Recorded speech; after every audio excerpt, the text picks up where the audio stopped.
झूठ बोलने वाली चिड़िया। एक बड़े से जंगल में कविता नाम की चिड़िया अपने मम्मी पापा के साथ रहती थी। कविता चिड़िया दिखने में सुंदर थी। एक दिन कविता अपनी मम्मी से बात कर रही थी। मम्मी मम्मी, वे मुझे स्कूल की फीस दे दो। टीचर ने स्कूल की फीस जमा करने के लिए कहा है। ठीक है, जाओ, तुम जल्दी से तैयार हो जाओ, मैं अभी पैसे निकाल कर लाती हूँ। वैसे भी तुम्हारे स्कूल जाने का टाइम हो रहा है। मम्मी, 5,000 रुपए लेकर आना। लेकिन तुम्हारे स्कूल की फीस तो 3,000 रुपए है। 2,000 रुपए ज्यादा क्यों मांग रहे हैं? पता नहीं मम्मी, लेकिन स्कूल में टीचर ने 5,000 रुपए लाने के लिए बोले हैं। हम लोगों के एग्जाम होंगे ना, इसलिए 2,000 रुपए एक्स्ट्रा फीस लग रही है।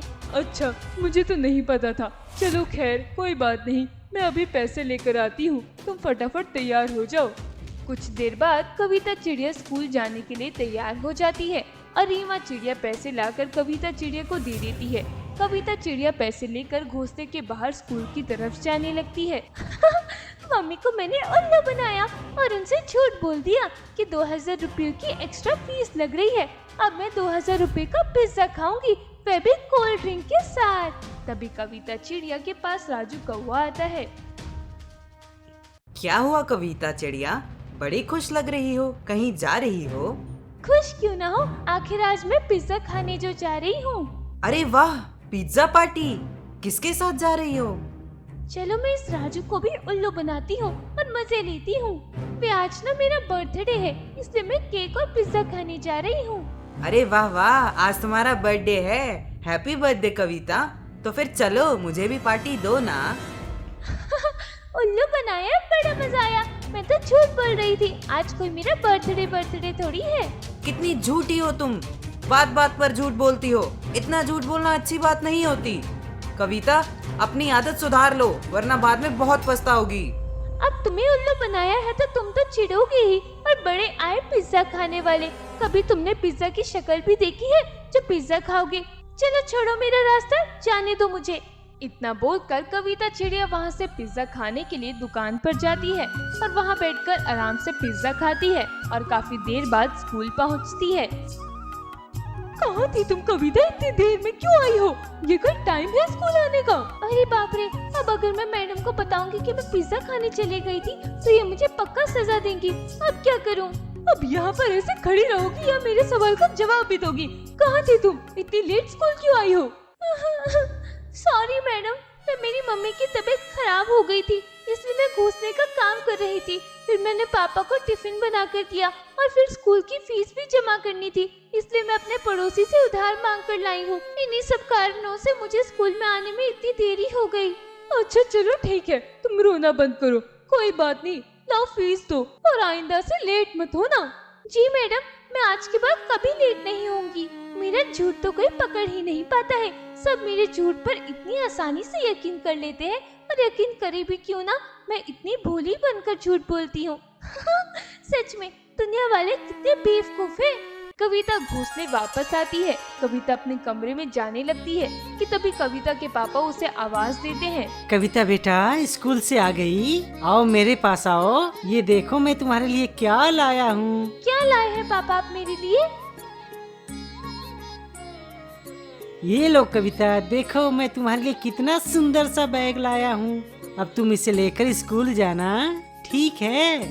अरे वाह पापा, ये तो बड़ा ही अच्छा है। कविता खुश होकर अपने कमरे में वापस चली जाती है। अगले दिन सुबह कविता अपने दोस्तों के साथ स्कूल से वापस आ रही थी कि तभी अरे वाह कविता, तुम्हारा ये बैग तो बहुत ही सुंदर है। हाँ कविता, ये बैग तो कहाँ से लाए? ये बैग मेरे पापा बहुत दूर के जंगल से लेकर आए हैं, बहुत महंगा है।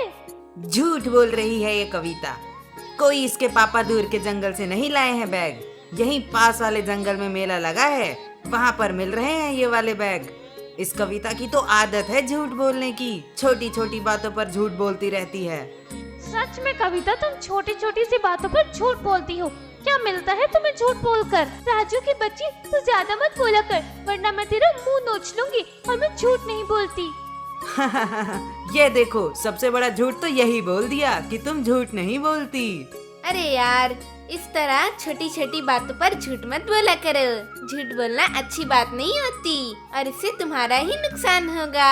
मैं कोई छोटा मोटा झूठ नहीं बोलती और तुम लोग ना मुझसे ज्यादा मत जला करो।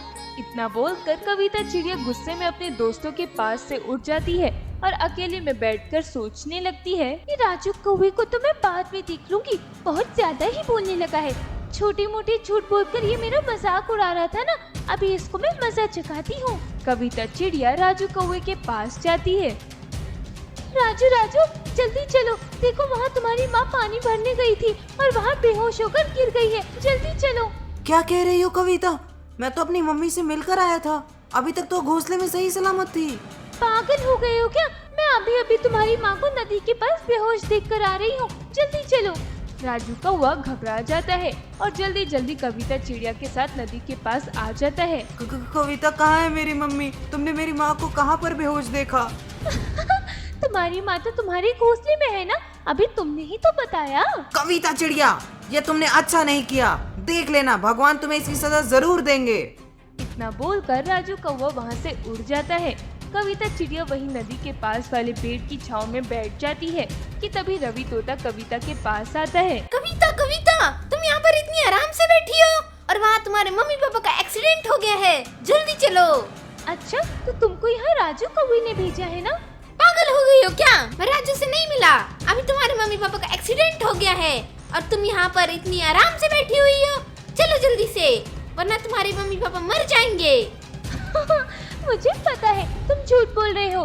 राजू को जैसे मैंने अभी उल्लू बनाया, तुम भी मुझे वैसे ही झूठ बोलकर उल्लू बनाना चाहती हो। लेकिन मैं तुम सबकी तरह पागल थोड़ी हूँ। मेरे पापा ऑफिस गए हुए हैं और मेरी मम्मी घोंसले पर है। बहुत पछताओगी कविता, अगर तुमने मेरी बात नहीं मानी तो। मैं झूठ नहीं बोल रहा हूँ, सच में मैंने अभी तुम्हारे मम्मी पापा को देखा है, चौराहे पर उनका एक्सीडेंट हो गया है। जाओ यहाँ से, वैसे भी मैं अपने घोंसले में ही जा रही हूँ, वहाँ मैं अपनी मम्मी को देख लूंगी।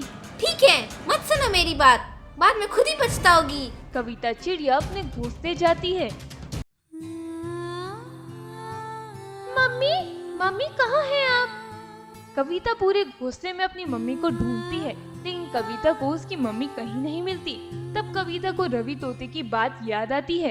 कविता जल्दी से चौराहे की तरफ जाती है तो देखती है कि रवि की बात बिल्कुल सही थी। कविता के मम्मी पापा का चौराहे पर एक्सीडेंट हुआ था और वहीं पर उनकी लाशें पड़ी हुई थी। कविता अपने मम्मी पापा की लाशें देखकर जोर जोर से रोने लगती है। मम्मी पापा उठिए ना। तभी वहाँ पर रवि तोता आता है। चुप हो जाओ कविता, अब रो रो कर भी क्या फायदा होगा। मैं तुमसे कह तो रहा ही था, तुम बाद में पछताओगी, मगर तुमने मेरी बात नहीं सुनी। मुझे नहीं पता था मेरी झूठ बोलने की आदत मुझसे मेरे मम्मी पापा को छीन लेगी। अब मैं आज के बाद कभी भी झूठ नहीं बोलूंगी। इस तरह से कविता चिड़िया को झूठ बोलने की बहुत बड़ी कीमत चुकानी पड़ी। इसके बाद कविता चिड़िया ने कभी झूठ नहीं बोला और अकेले ही अपना जीवन बिताने लगी।